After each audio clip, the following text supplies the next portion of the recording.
Hey guys, this is question number 5 on your study guide. So we've got a position graph here.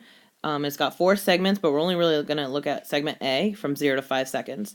So for question A, you are looking for the velocity. And when you have a position graph, in order to find velocity, you are going to use slope, which is rise over run. So the rise is how far up it goes. So in this case, it's starting at starting at 0 and rising to 10. So your rise would be a positive 10.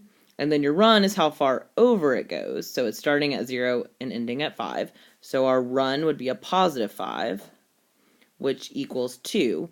Now you're dividing meters by seconds, so your units would be meters per second. So that's part A.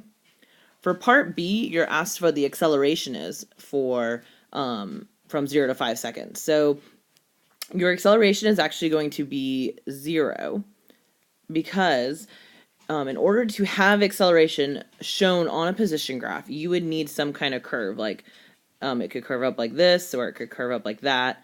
That would show it's accelerating. And I also haven't taught you how to calculate that acceleration rate at any point in that curve. So I can't even ask you that kind of question anyway. So it's kind of a trick question, but it's intending just to make you realize, hey, I need a curve to show acceleration. So the answer for B is 0. All right. And then for C, when is it not moving, would be during segment C. So horizontal lines always show an object that's not moving. So your answer for C is also C.